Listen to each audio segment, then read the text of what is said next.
ఇక ముక్కలేదు సుక్కలేదు ఎంపీ ఎన్నికల్లో కనిపించని దావతులు కులాలు వర్గాల వారిగా ఆత్మీయ సమ్మేళనాలు లేవు ఇంటింటి ప్రచారము లేదు సోషల్ మీడియానే అభ్యర్థులు పార్టీల ఫోకస్ సోషల్ జస్టిస్ దేశ భద్రత లాంటి విధానపరమైన అంశాలపైన చర్చ కార్నర్ మీటింగ్లు బహిరంగ సభలతో సరి లోక్సభ ఎన్నికల్లో సగానికి సగం తగ్గనున్న ఖర్చు సమాజానికి మంచిదంటున్న ప్రజాస్వామికవాదులు అంటూ ఎవడు సుక్క పోసేటోడు లేడు ముక్కించేటోడు లేడు పలకరిస్తూనే లేడు ఆడకపోతుంటే ఓ సారు అంటుంటే మళ్ళొస్తాను కూడా పోతుంది నిజంగా సర్పంచ్ ఎన్నికల్లో ఎంతైతే హడాబిడి ఎంత ఆగమాగం ఉంటుందో ఓటు వాడు దుబాయ్లో ఉంటే బొంబాయిలో ఉంటే ఫోన్ చేసి పిలుచుకొని టికెట్లు పెట్టి కిరాయిలు ఇచ్చి వేసుకుంటారు కానీ ఎంపీ ఎన్నికలలో చిన్నగా ఉంటుంది ఆ ఎంపీ ఎన్నికలు ఈ ఎంపీ ఎన్నికలు 7 నియోజకవర్గాలు 7 అసెంబ్లీ నియోజకవర్గాలు ఎమ్మెల్యే అయితేనేమో 2 లక్షల ఓట్లు ఉంటాయి మా అంటే ఒక 7 మండలాలు లేదా 8 మండలాలు అంతే 7 మండలాలు 7 మండలాలు లేదా 8 మండలాలు ఉంటాయి ఎమ్మెల్యే 5 నుంచి 8 మండలాలు ఎంపీకి వచ్చేసరికి ఈ 7 అసెంబ్లీలు ఉంటాయి 7 అసెంబ్లీలు ఉంటాయి 7 ఏళ్ళు 49 అయితే అప్పుడు 7 అసెంబ్లీలు ఉంటాయి ఇదే ఇట్లా అంటే ఇక ఇప్పుడు మనం పోటీ చేస్తున్న ఎమ్మెల్సీ ఇప్పుడు వరంగల్ నల్గొండ ఖమ్మం పట్టభద్రుల ఎమ్మెల్సీ ఇవి 34 అసెంబ్లీలు 7 మంత్రులు 5 ఎంపీలు పార్లమెంట్ 5 ఎంపీలు లోక్సభ స్థానాలు 5 ఎంపీలు 7 మంత్రులు 7 మంత్రులు ఈ పరిధిలో ఉంటారు ఈ 34 అంటే పావు తెలంగాణ జిల్లాలు కూడా పావు తెలంగాణ 12 జిల్లాలు 30% తెలంగాణ 30% తెలంగాణకు ఇవి ఒక ఎమ్మెల్సీ ఇగో ఈ ఎమ్మెల్సీ మనం పోటీ పడుతున్నటువంటి ఎమ్మెల్సీ సో పోయినసారి చాలా అయితే నేను పోయినసారి అంటే వట్టిగా ఆషామాషిగా రాలే ఈ వ్యవస్థ అంతా తిన్మార్మలన్న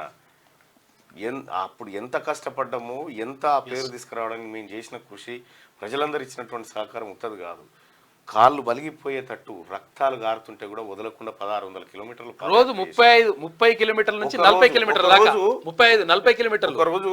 అదే ఊరు తొర్రూరు దగ్గర నుంచి దంతాలపల్లి తొర్రూరు దగ్గర నుంచి వీడికి పాలకుర్తికి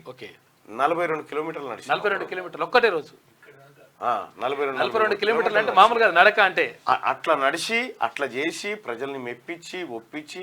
అదో పెద్ద వ్యవస్థలాగా తయారు చేస్తే ఇవాళ మనం క్యాండిడేట్ అయినాం ఈ 34 అసెంబ్లీ నియోజకవర్గాలంటే 34 మంది ఎమ్మెల్యేలు ఉంటారు ఈ 34 మందిలో ఇప్పుడు 32 కాంగ్రెస్ ఉన్నాయి అంతే 2 ఏమో బీఆర్ఎస్ ఉన్నాయి అయితే అప్పుడు మనకి ఈ బలం లేకుండే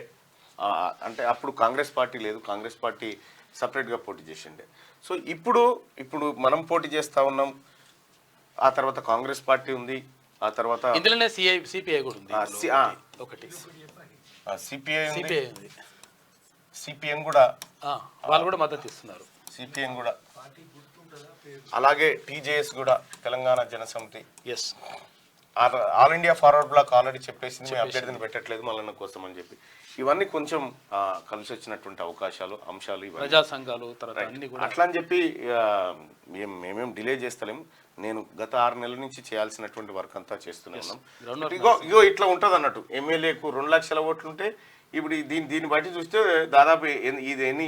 ఎంతమంది జనాభా ఉంటుంది ఇందులో అంటే 34 అంటే 34 రోడ్లు దాదాపు 1 కోటి మంది జనాభా తెలంగాణలో 1/3 అన్నట్టుగా ఒక రకంగా అయితే ఇందులో పార్టీ సింబల్ ఉండదు ఇందులో ఈ ఎన్నికల్లో పార్టీ సింబల్ ఉండదు క్యాండిడేట్ పేరు ఉంటది పేరు మీదనే జరుగుతుంది అంతే తిన్మార్ మల్లన్న అని ఉంటది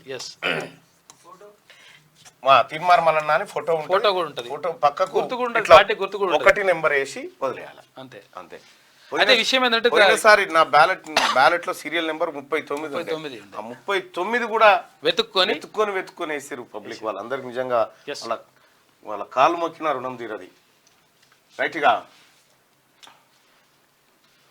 సుక్కలేదు ముక్కలేదు ఎవడిస్తాడు ఎందుకు ఇస్తాడు అభ్యర్థులకు కూడా అర్థమైపోయింది ఇచ్చేదేదో ఆఖరు ఒక్క రోజు ఏదో అది కూడా అప్పట్లెక్క 1000-2000 ఇయ్యరు ఒక్క 200-100 ఓటుకు ఇస్తే ఎక్కువ ఇక గంటే మీరు పెద్దగా ఆశలు పెట్టుకోకూరి రేపు వస్తాయి కొమ్మ కొట్టేస్తారు మంద ఇవన్నీ ఇక అంటే ఎన్నికలను కాస్ట్లీగా మార్చింది కేసీఆర్. ఎస్ అంత కాస్ట్లీ. నేను పోయినసారి పోటీ చేసినప్పుడు నిజంగా వాస్తవానికి కూడా ప్రజలారా ఆ రోజు ప్రజలందరూ కూడా తలా 5 రూపాయలు 10 రూపాయలు ఇస్తే నేను నడక చేసుకుంటూ పోతే ఆ రిజల్ట్ వచ్చింది. పల్లా రాజేశ్వర రెడ్డి 200 కోట్లు ఖర్చు పెట్టిండు. 200 కోట్లు ఖర్చు పెట్టిండు. 200 కోట్లు ఖర్చు పెట్టిండు. 17,000 దొంగ ఓట్లు కూడా క్రియేట్ చేశారు. లేకపోతే ఈ 200 కోట్లు ఖర్చు పెట్టినా ఉట్టిదే అవుతుండే. ఇన్ని కోట్లు ఖర్చు పెట్టిండు. మన కాడ పైసలు లేవు మనం ఖర్చు పెట్టడానికి. ఒకవేళ పైసలే ఖర్చు పెట్టాలంటే ఇది కాదు, ఈ ఎన్నికల్లో కాదు, పెట్టాల్సినటువంటి ఎన్నిక కాదు. ఇది పట్టభద్రులు మేధావుల ఎన్నిక కాబట్టి. ఇక ఎన్నికలంటేనే సుక్కా ముక్క పొద్దంతా ఇంటింటి ప్రచారాలు, పొద్దుగూకినాక మందు దావతులు, ఉదయం టిఫిన్లు, మధ్యాహ్నం చికెన్ రైసు, కుల మహిళ యువజన తదితర సంఘాలతో మీటింగ్లు, గుళ్ళు మసీదులు చర్చిలు కమ్యూనిటీ భవనాలు ఫంక్షనాలకు లక్షల్లో చందాలు, గోడ దూకి వచ్చే నేతలకు పరపతిని బట్టి పైసలు, పోలింగ్ ముందు రోజు ఓటుకింత లెక్కగట్టి ఇచ్చే నోట్లు. గత 10 ఏళ్లుగా రాష్ట్రంలో ఎన్నికలంటే దాదాపు ఇట్లనే ఉండేవి. క్యాండిడేట్ను ప్రకటించింది మొదలు ఓటరు ఈవీఎం మీద నొక్కేదాకా కోట్లు ఖర్చయ్యాయి. గత లోక్సభ ఎన్నికలతో పాటు మొన్నటి అసెంబ్లీ ఎన్నికల్లోనూ ప్రధాన పార్టీల అభ్యర్థుల సరాసరి ఖర్చు 100 కోట్లు దాటిన పరిస్థితి ఉండేది. కేసీఆర్ హయాంలో ఎన్నికలు కాస్ట్లీ.